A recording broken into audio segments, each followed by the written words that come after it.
All right, we have another episode of Tailwind. This one's kind of special because we somehow are named after the same thing as Cal Thomas's training practice. So it's going to be a very Tailwind focused episode right today. Cal's been a Sandler trainer for the last 15 years, and we are going to talk a little bit about honing into ICP as we're doing our outbound and how to navigate that because it can be kind of tricky. And so, we mentioned talking about this a little bit beforehand. One of the things that we're working on is doing our outbound, but then figuring out truly what our ICP is as we're doing it and trying to figure out how long do we stay the course versus how long do we change course versus, all right, is this one of those things where, I should be continuing to go after this ICP even though I've failed for 2 weeks to get any interest? Is that an indicator? Is that not an indicator? So that's kind of where we're at. Like, what are your initial thoughts as you hear where we're at in our journey of trying to figure out how to hone in our target for our cookbooks? Yeah, that's great, Austin. In fact, we talked about this yesterday, and thanks for having me. That was very ironic or coincidental, I guess is really the right word, that our companies have the same name. We're Tailwind Strategies. I'm a pilot and a boater, and you always want a tailwind if you can have it. Yeah. And that's kind of our philosophy, which I think is similar to yours. So that's kind of fun. Yeah, but I'm not a pilot or a boater. So if we get into real nautical terms, I'm gonna look That's like a okay. fool. We'll skip the technical stuff. So There we I go. asked a question about ICP. I have a client, they call it technical, the TCP, target versus ideal client profile. Hmm. And I love that you picked that as a starting point. I don't want to say fail too many times. I think that's what a lot of my newer clients are missing. Hmm. I'll give you a great example. I was with one particular client yesterday, and they get a lot of inbound stuff, which is awesome. But That's their inbound stuff is down at this end, what I in my practice call the squirrels. And mhm. we've got squirrels, uh, deer, moose, and elephants. That's just what we made up for size and characteristics. We're very, very clear on the characteristics. I'm okay with a couple of squirrels. I don't spend my time there. Hmm. I also don't spend my time on the giant whales and the great big ones. I spend my time in the middle on the deer and the moose. But I'm very clear on that. So one of their challenges was, hey, it's pretty easy. They close in a couple of days. It's this many dollars. And if I go over the middle ones, they're going to take 4 to 6 months to close. Then there was a little bit of a pause. And then she said, I know you're gonna say some Sandler thing that's gonna make me think differently. And of course, and you're a Sandler guy, I said, what do you think I would say? And then she told me, right, Sandler 101 or 201. She said, well, if I start that and it's a 5 or 4 month sales cycle, I've got 10 in a funnel and I close 50%, as most of them do. Oh, now I'm closing $4 or $5,000 deals, but still regularly, and I'm doing more outbound. It's harder, it's less comfortable, but I actually make, I think it was 3.2 times the revenue. Right. So they kind of have their ideal client profile, but it was easier to take the inbound stuff because it closed faster. Now, when I put that up against their mortgage and the bills that they pay at the business, they're going to work a little harder. Not because they didn't want to, but it's just they didn't process that ICP. So I'm glad you brought that up first. Yeah. So when you're looking at those, the different sizes, are there some still like key characteristics for that customer where it's like the inbound squirrels are pretty much the same one, but it's like for, a sloppy like example, like, but it's like a 5-person shop and they really want to go after like the Bears, 30-person shops, but those are just going to take a little bit longer, even though it's the same industry and a similar fit for what they're doing. It could be. It could Okay. be. And there's all kinds of ways to slice and dice it.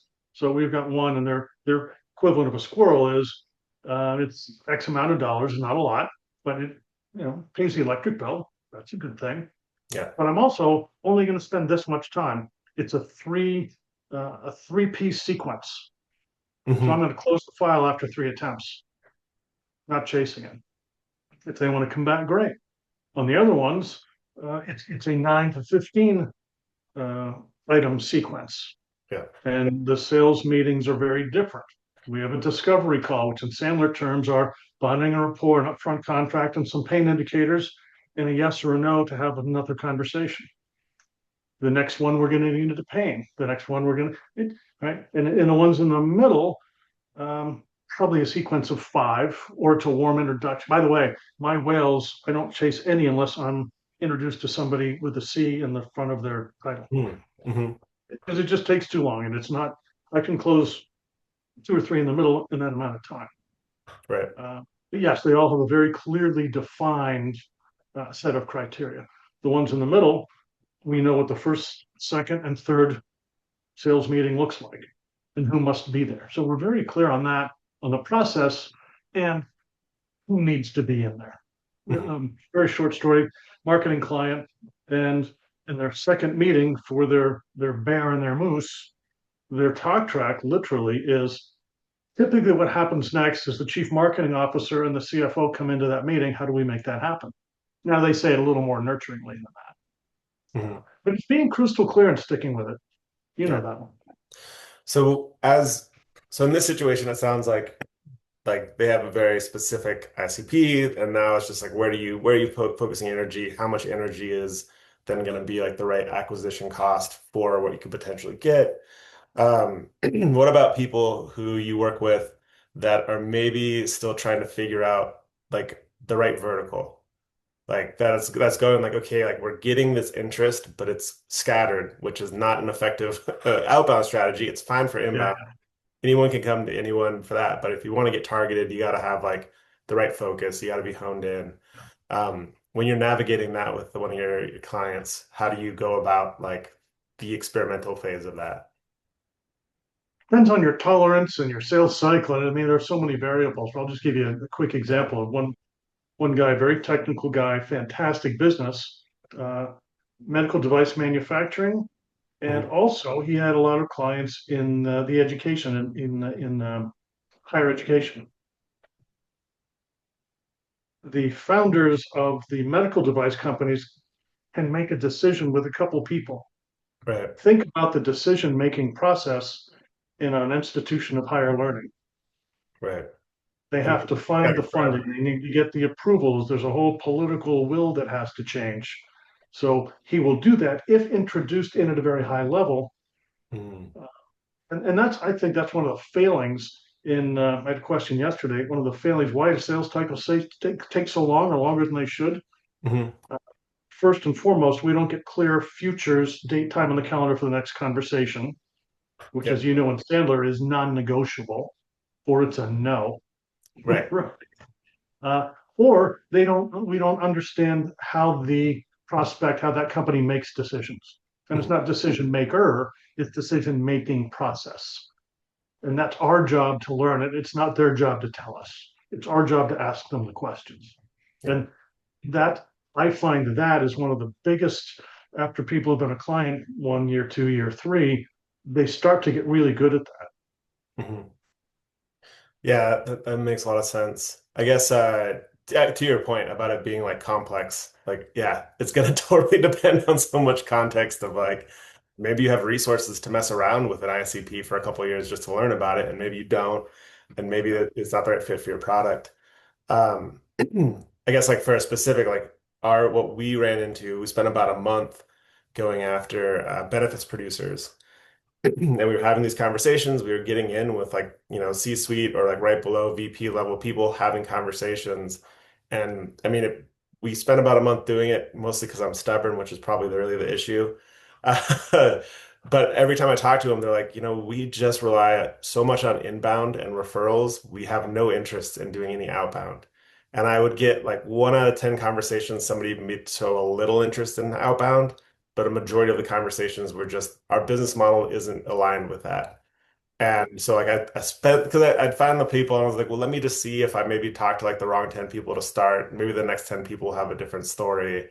But then by the end of the month, I was like, no, the story is the same. I'm gonna have to like find a needle in the haystack during my outbound in order to find the people who even would consider us as part of their business model Yeah. versus like maybe we're a bad fit or maybe they like an alternative or competitor. That's to me a totally different data set than we don't even care about that motion. Yeah, that's true. So we're in a little bit of the same business to some extent, right? I Yeah. don't go generate leads for anybody. But we're mostly an outbound organization, other than referrals, because we have Mhm. a very intentional model of asking for referrals. And those are the only ones, I mean, not the only ones that count, but in our, the Sandler cookbook and your prospecting plan, Mhm. in there, I can't count the ones that just come to me because I was lucky. I'll count them in my revenue happily. Yeah. That's okay. I'll take them all day long. But it's the ones that I ask for that count in my behaviors. Yeah. So a lot of my early on questions to either owners of companies, which by the way are often sales managers, and I need to remind them of that. Hmm. If you're the owner and you have people that sell for you, you're a sales manager. And sales managers have to do some behavior. I mean, they don't have to, Yeah. right? And if they don't want to, then they don't want to work with us, which is fine. But I'll ask early on, tell me a little bit about the behaviors of your sales team. Hmm. And often they don't really know what that means. They do good follow up. Well, I don't know what that means, but do you, what's the percentage of inbound leads they get versus the self generated leads, which is usually what they call Hmm. them? And if it's mostly inbound, right, we used to call it, David Sandler called it aggressively sitting by the phone waiting for it to ring. I don't know about you. Mine doesn't ring that much for people who are dying to bring me in to do training. I wish it rang more often, but it just doesn't. But then we wouldn't practice and hone our skills, Yeah. right, Austin? So yeah, No, it's definitely interesting. I think the whole idea of an owner at any point in time not being part of the sales org, yeah, maybe not making 30 dials a day or something, but still very involved in the sales process. yeah, Especially if you get a whale coming through the door, that owner's got to be involved in that conversation. But now what the right amount is based on their team skill set, that's going to change. But right. I feel like that's something that I took an entrepreneur class when I was in graduate school, and like they should have just been like a sales class. Like that would have been the real, like, yeah, I learned a bunch of great stuff. And like I started to learn that entrepreneurship is being a seller. But like Yeah. that should have just been, maybe just like a Sandler class for a year of just learning how to sell I'm to the I'm very prospect. happy that we don't teach sales in college. I'm good with that. Oh, So that's good. you don't think it should be taught in college? Well, of course it should. I'd rather them come Oh, to me, but okay. Yeah, sorry, I missed that yeah. one. No, no. It And gives, yeah, if it we, keeps your business model alive a little bit for sure. yeah, yeah, yeah. Now, if we can teach teenagers, and I coach a couple teen kids of Oh, cool. clients, and the stuff that they're able to do that their peers can't do because it's a mindset shift, it's a behavior shift, and it's having guts and not worrying about the rest of the world, what they think, right? Yeah. Self-esteem, self-worth, self-concept, all that stuff. Boy, if we could develop that in kids, it'd be a different world. But we're not going to go down that. I mean, why not? I'd be really curious what you mean. And I like, do you think that they're like more assertive and like steering in their own way and like, setting up So, conversations? a really great client, probably one of my favorites. I've got a few favorites, and we do a couple goal setting programs throughout the year. You've been in them, I'm sure. And this woman, she's a COO of a good sized company, and she took the goal setting program home with her and did it with her 12-year-old son. Hmm. Kind of an introvert, kind of shy, kind of 12. Yeah. He's now 15, the leader of his robotics program Hmm. in 3 sports. Um, and the whole and he's the nicest normal kid that you'd want to talk to. Now, am I going to give goal setting full credit for that? Of course not. That's good parenting and it's other Yeah. stuff. But we know it made a difference. Hmm. We know for sure it made a difference. So this person recently asked. He said, "Can you connect me with some businesses?" I'm going to bring this back to our topic. I promise, Austin. Oh, no, no, Uh, this is great. can you give me some contacts? I know you have a big network of people you think would sponsor our program or participate, right? Materials, time, and money. Hmm. I said, absolutely. You deliver your ideal client profile. You figure out through tools that I know you have access to, and you give me some names and some examples, and I will introduce you all day long. After you do that and identify your ICP. And he looked at me like deer in the headlights. But they did it, and now they know. Yeah. And Well, they and that I love that example, and especially with like, what is outbound other than starting a conversation that's just an honest one to figure out if there's some sort of relationship to have, or if not, and all good. And for a 15-year-old to go to somebody and ask, hey, we are trying to do this. Like, that's put on this. Do you have anyone that you can refer to me? Like, at 15, I would have been like too worried, too scared, had the wrong headspace. And Yeah, now this kid is like, so if he can figure out that that's exactly what he's going to do with business, which I'm going to be extremely surprised if he can't, he's going to have so much success. And no matter what kind of like department he wants to work in or whatever, yeah, he's already built the confidence, the know-how to go out and start a conversation that helps him get to an end goal. And I'm sure in like a very polite and friendly and, professional attitude. Um, yeah. it's incredible. And the thing that came to me, and he taught me this. I didn't. I mean, we teach this stuff in Sandler, but he asked me a question. So I gave him the kind of the top tracks for a Sandler cold call or cold conversation. Hmm. This Hmm. probably isn't for you, but we're looking for engineering companies who are worried about developing young talent, having new engineers, all those things. And, Hmm. you know, we run the robotics club. Yeah. But I don't know if those are things you think about. And the guy's like, yeah, of course I do. Yeah. And he didn't say, where do I sign up? And he said, well, what if people say no? And I said, you'll get more of those than you get yeses. And he just went, oh no. Yeah. So he said, so I'm going to fail at this a lot. I said, you're Hmm. not going to fail. People are just going to say no to you. Is that failure? And he said, no. When you lose a tennis match because somebody's really great, is that a failure? No, it's actually not. So if we can change that mindset, then they fail early. And we hear about this in all the leadership books and everything else, but fail fast, fail often, fail fast. If we can get these teenage kids that fail and understand that it's not real failure or that they've done that, then boy, when they're 20, 30, 60, Yeah. yeah, the world's going to be a better place. Yeah, with a lot more like interconnected relationships with folks, because like that's what it is. And I mean, I think that was like one of the things when I first started having to do like my own cold calling is like not understanding that a no has nothing to do with me and just purely like I mean it could be something as like I just caught them on a bad day all the way to legitimately this isn't going to help their business. That doesn't mean anything. Like it just not Yeah. every business is going to work with every business. Not every solution is for everything. So when somebody says no, they're just clarifying, hey, their reality is that this isn't the right thing for them at that time. Cool. That's just a good sort. All right. So a bunch of standard rules, you probably know them. Sales is a conversation between adults to get to the truth. Hmm. Right. Some will, so what? Some will, some won't, so what? Someone else is waiting. Yeah. That's true. And I have a new addition to our team who's become a really is understanding Sandler and the mindset and doing the behaviors. I'm not great at them yet, but that doesn't matter, right? Technique will come along. And I'd asked him, I said, what is the point of prospecting behavior? And let's go, since you brought it up, Austin, cold calls. What's the point of doing cold calls? I'm not going to put you on the spot. Put him on the spot. And he said, I know the answer to this. And as you know, we just wait in silence for people to answer their own question. He said, the point of making the calls is to make the calls and complete your calls. I'm like, boom, tell me more. And Yeah. he said, well, in the beginning, when I'm not great at them, people are going to hang up or they're, most Sandler cold callers don't get hung up on, but they may get a no, I don't want to continue the conversation. You get a bunch of them. Hmm. And he said, but if I'm getting those, I need to change my technique or my mindset, or I need to do something, or I just need to change something because I know they work in Hmm. combination with other things. But the point of doing your prospecting behaviors, I'll bring it back again, if they're directed at your ICP, your ideal client profile, and you've got good technique and you've got a belief system and you're willing to suck it up and go, yeah, people are going to say no.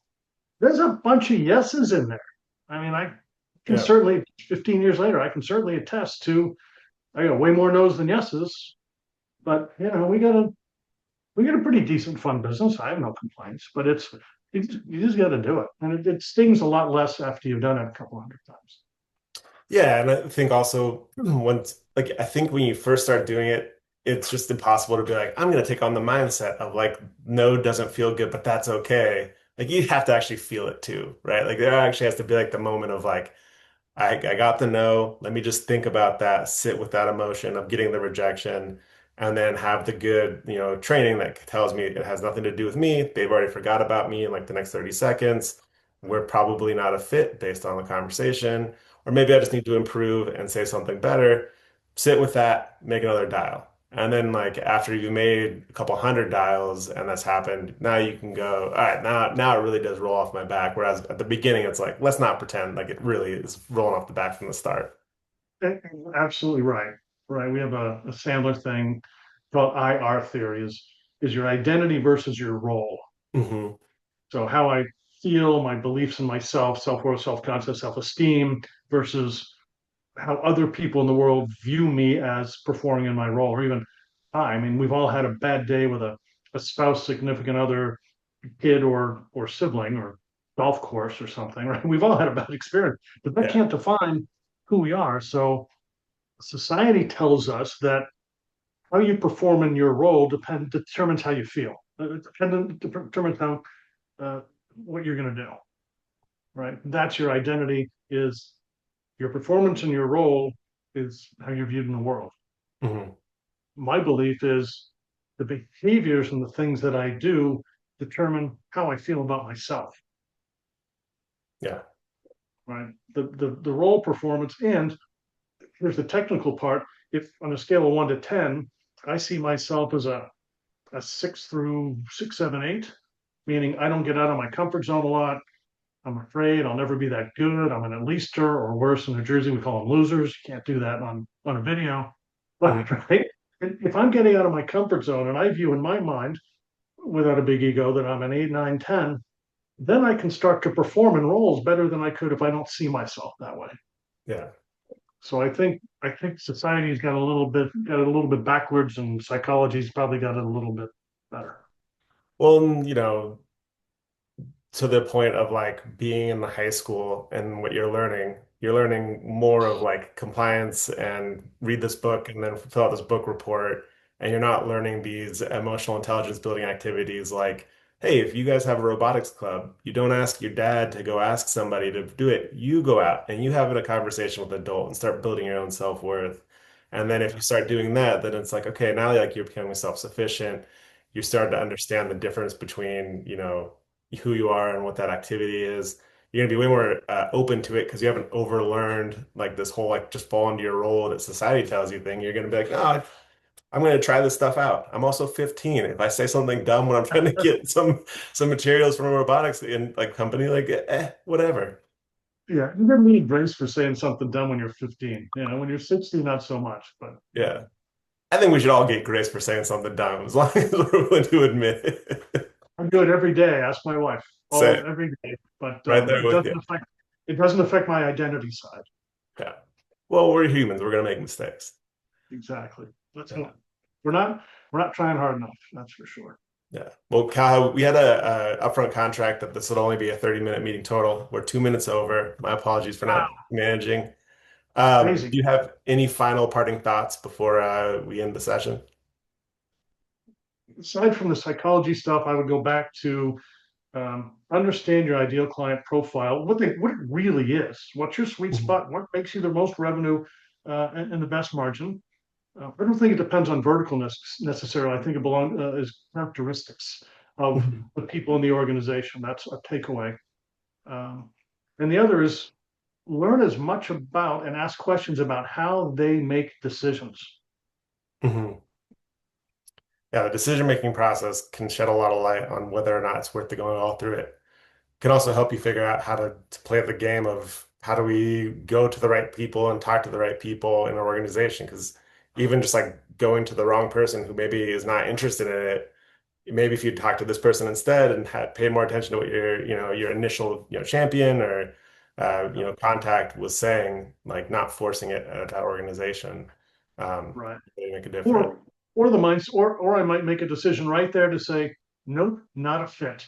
Hmm. Done. I'm saying no on your behalf. Let's just call it a no. Move on. Yeah. I mean, that's a hard one for anyone. It's Everyone a wants to hard get to a one. yes, but that's not necessarily the place to get to. At what cost? That's the question. Yeah. So Hey, thanks for asking me tough questions. I always like when people stump the Sandler guy. That's awesome. I don't think I stumped you, but thank you for answering them. I thought those were all great. Really appreciate you taking the time. And I wish I had a better way to send us off. Give us a good nautical send off for the podcast. Oh boy, on the spot. Uh, There's your one stump question, but it has nothing to do with Sandler. well, that's okay. A couple of things is a boating term. Ships were not built to stay in a calm port. Hmm, there And we the go. other is watch the weather and don't do anything stupid, And those which are does perfect. relate to prospecting, by the way. Yes. So thanks. That was a stumper. You might have gotten me there. All right. Appreciate you, All Kyle. right. Thanks.